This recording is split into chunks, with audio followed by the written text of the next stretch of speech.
Tahu nggak kamu, ada 31.171 ayat dari Kejadian sampai Wahyu. Nah, ini rencana aku. Kita bakal sama-sama selesaikan pembacaan Alkitab dalam 365 hari.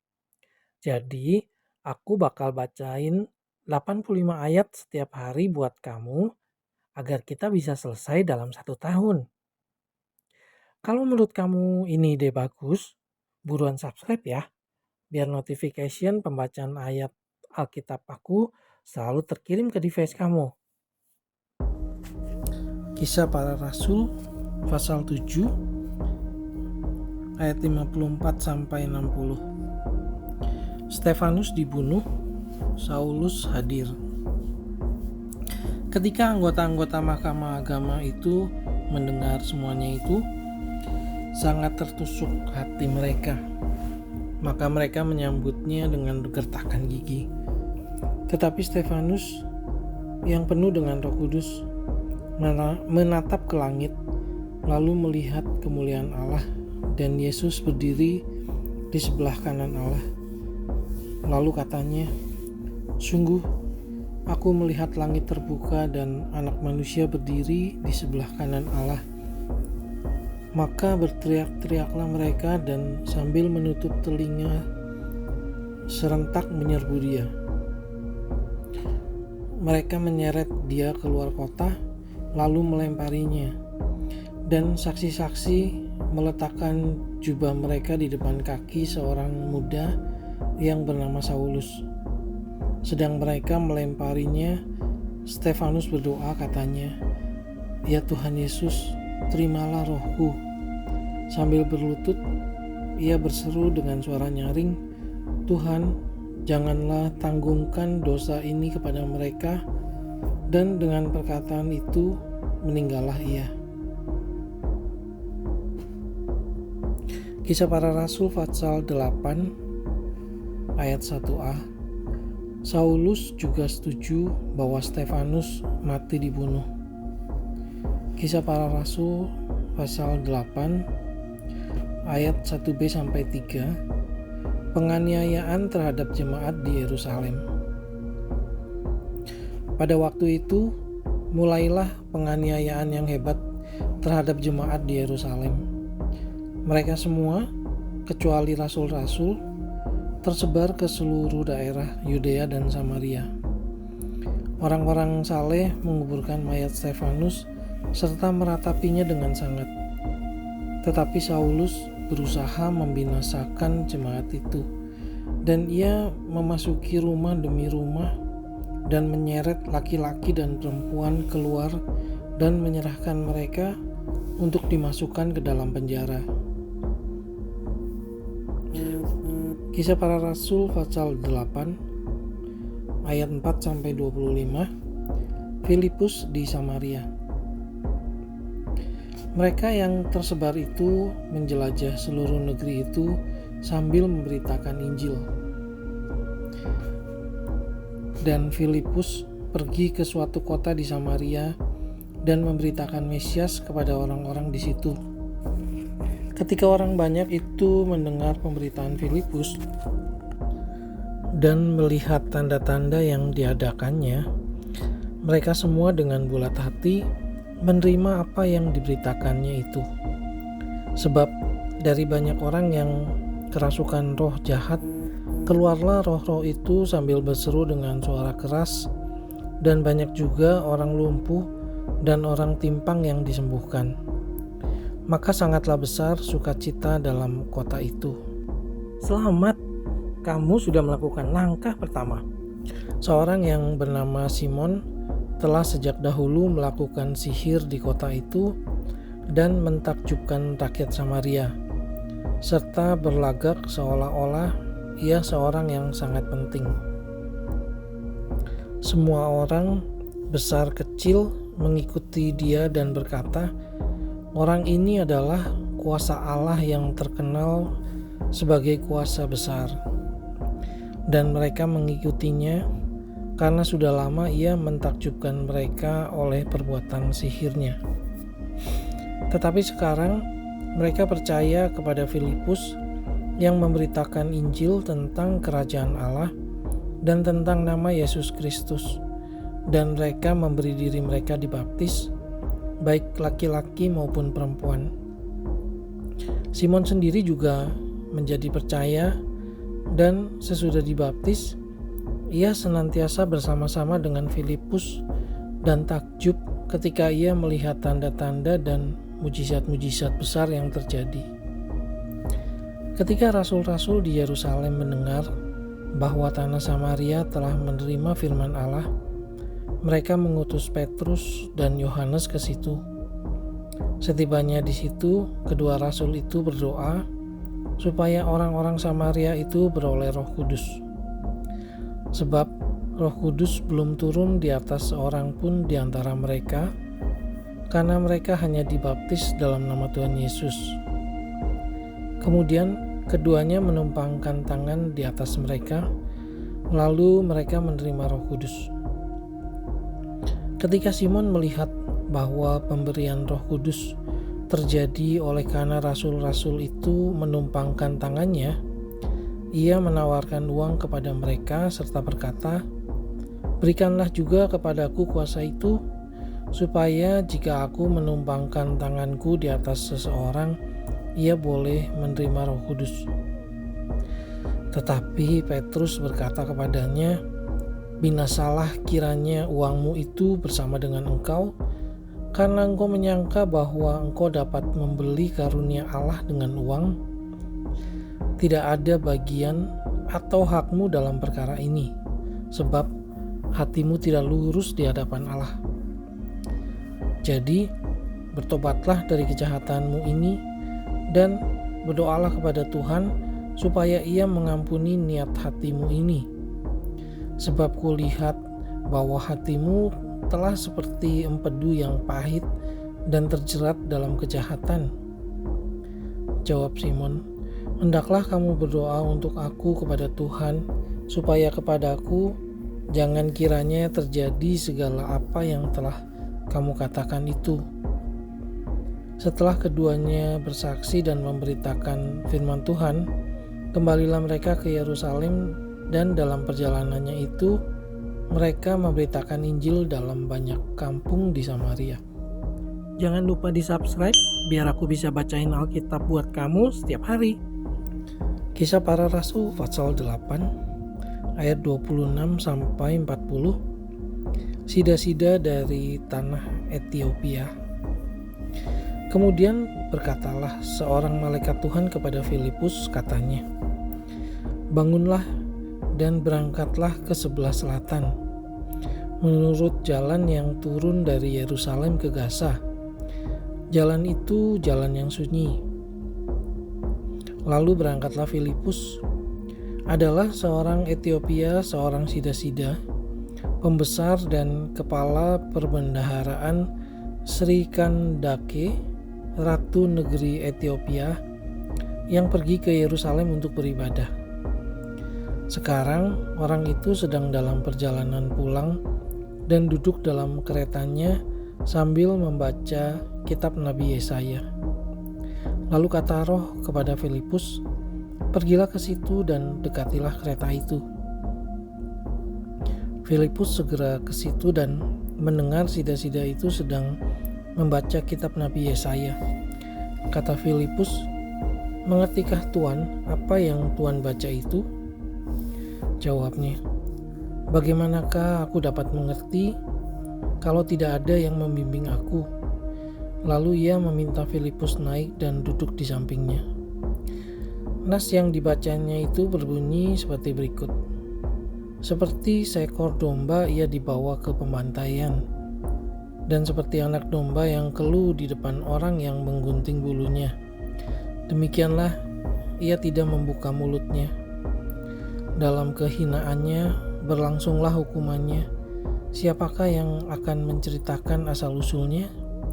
Sebab nyawanya diambil dari bumi." Maka kata sida-sida itu kepada Filipus, "Aku bertanya kepadamu, tentang siapakah Nabi berkata demikian? Tentang dirinya sendiri atau tentang orang lain?" Maka mulailah Filipus berbicara dan bertolak dari nas itu, ia memberitakan Injil Yesus kepadanya.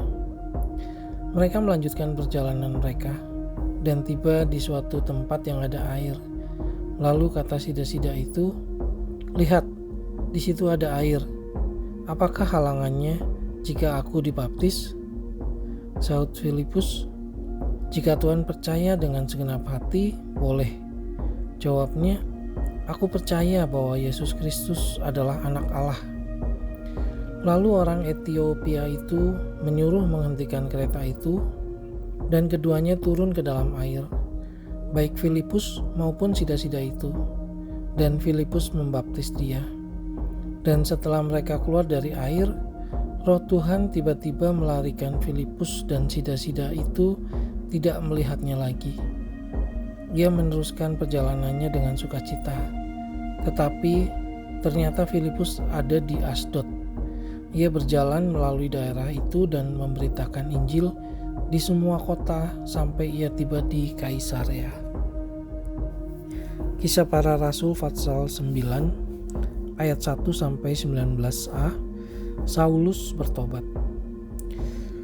Sementara itu berkobar-kobar hati Saulus untuk mengancam dan membunuh murid-murid Tuhan.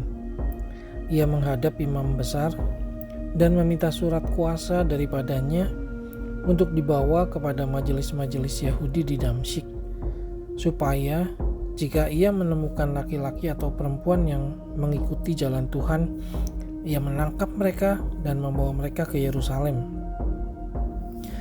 Dalam perjalanannya ke Damsyik, ketika ia sudah dekat kota itu, tiba-tiba cahaya memancar dari langit mengelilingi dia. Ia rebah ke tanah, dan kedengaranlah olehnya suatu suara yang berkata kepadanya, "Saulus, Saulus, mengapakah engkau menganiaya aku?" Jawab Saulus, "Siapakah engkau, Tuhan?" Katanya, "Akulah Yesus yang kau aniaya itu. Tetapi bangunlah dan pergilah ke dalam kota. Di sana akan dikatakan kepadamu apa yang harus kau perbuat." Maka termangu-mangulah teman-temannya seperjalanan, karena mereka memang mendengar suara itu, tetapi tidak melihat seorang juga pun. Saulus bangun dan berdiri, lalu membuka matanya, tetapi ia tidak dapat melihat apa-apa. Mereka harus menuntun dia masuk ke Damsyik. 3 hari lamanya ia tidak dapat melihat, dan 3 hari lamanya ia tidak makan dan minum. Di Damsyik ada seorang murid Tuhan bernama Ananias. Firman Tuhan kepadanya dalam suatu penglihatan, "Ananias," jawabnya, "Ini aku, Tuhan." Firman Tuhan, "Mari, pergilah ke jalan yang bernama Jalan Lurus, dan carilah di rumah Yudas, seorang dari Tarsus yang bernama Saulus. Ia sekarang berdoa." Dan dalam suatu penglihatan ia melihat bahwa seorang yang bernama Ananias masuk ke dalam dan menumpangkan tangannya ke atasnya supaya ia dapat melihat lagi. 85-86 ayat sehari. Selesai dengar Alkitab dalam 1 tahun? Kamu bisa, kita pasti bisa. Jawab Ananias, "Tuhan, dari banyak orang telah kudengar tentang orang itu, betapa banyaknya kejahatan yang dilakukannya terhadap orang-orang kudus-Mu di Yerusalem. Dan ia datang kemari dengan kuasa penuh dari imam-imam kepala untuk menangkap semua orang yang memanggil nama-Mu." Tetapi firman Tuhan kepadanya, "Pergilah, sebab orang ini adalah alat pilihan bagiku untuk memberitakan namaku kepada bangsa-bangsa lain, serta raja-raja dan orang-orang Israel. Aku sendiri akan menunjukkan kepadanya betapa banyak penderitaan yang harus ia tanggung oleh karena namaku." Lalu pergilah Ananias ke situ dan masuk ke rumah itu.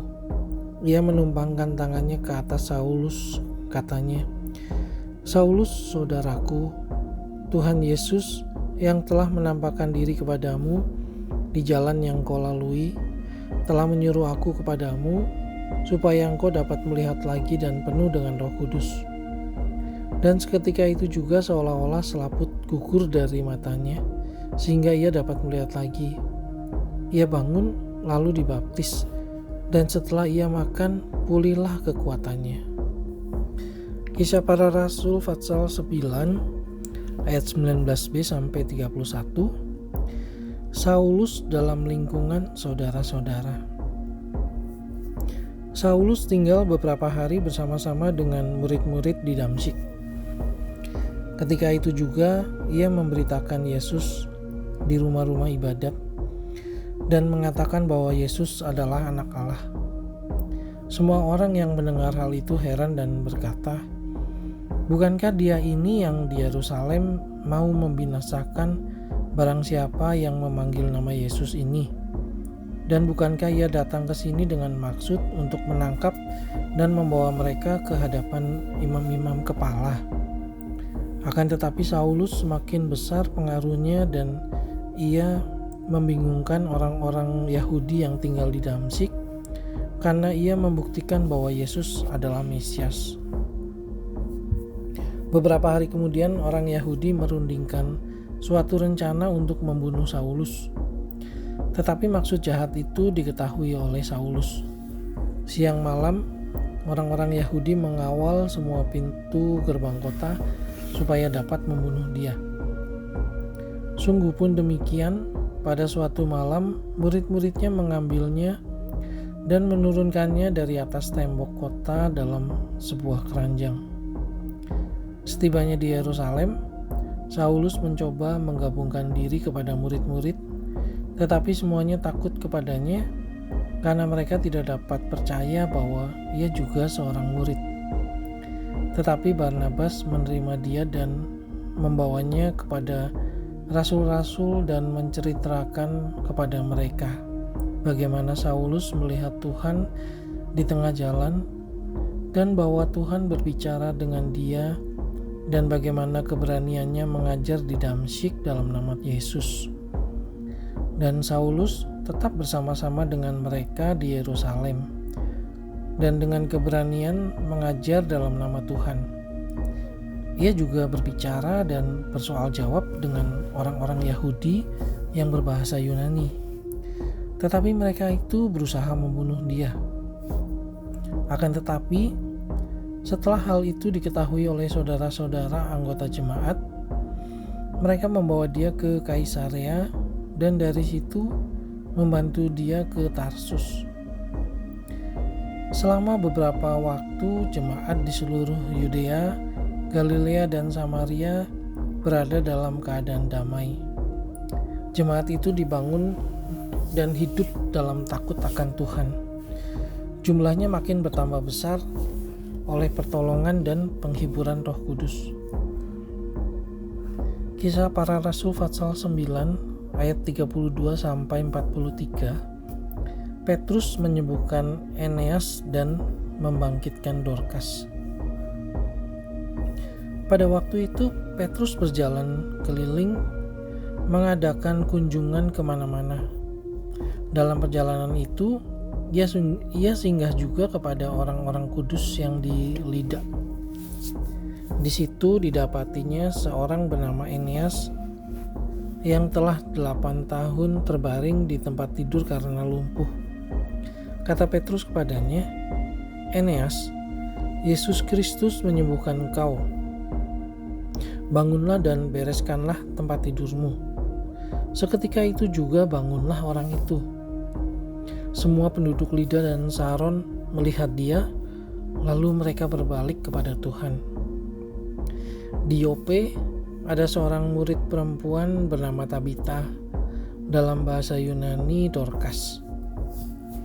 Perempuan itu banyak sekali berbuat baik dan memberi sedekah. Tetapi pada waktu itu ia sakit lalu meninggal. Dan setelah dimandikan, mayatnya dibaringkan di ruang atas. Lida dekat dengan Yope. Ketika murid-murid mendengar bahwa Petrus ada di Lida, mereka menyuruh 2 orang kepadanya dengan permintaan, "Segeralah datang ke tempat kami." Maka berkemaslah Petrus dan berangkat bersama-sama dengan mereka. Setelah sampai di sana, ia dibawa ke ruang atas dan semua janda datang berdiri dekatnya dan sambil menangis mereka menunjukkan kepadanya semua baju dan pakaian yang dibuat Dorcas waktu ia masih hidup. Tetapi Petrus menyuruh mereka semua keluar. Lalu ia berlutut dan berdoa. Kemudian ia berpaling ke mayat itu dan berkata, "Tabita, bangkitlah." Lalu Tabita membuka matanya dan ketika melihat Petrus, ia bangun lalu duduk. Petrus memegang tangannya dan membantu dia berdiri. Kemudian ia memanggil orang-orang kudus beserta janda-janda, lalu menunjukkan kepada mereka bahwa perempuan itu hidup. Peristiwa itu tersiar di seluruh Yope dan banyak orang menjadi percaya kepada Tuhan. Kemudian daripada itu, Petrus tinggal beberapa hari di Yope, di rumah seorang yang bernama Simon, seorang penyamak kulit. Sampai ketemu besok ya. Aku bacain kamu lagi ayat berikutnya. Kalau kamu baru menemukan channel ini, kamu bisa mulai dari hari ini. Dan pada tanggal yang sama dengan hari ini, di tahun depan, kamu sudah tamat mendengarkan semua ayat Alkitab lengkap. Ide hebat bukan? Ayo, tunggu apa lagi? Tekan tombol subscribe-nya sekarang.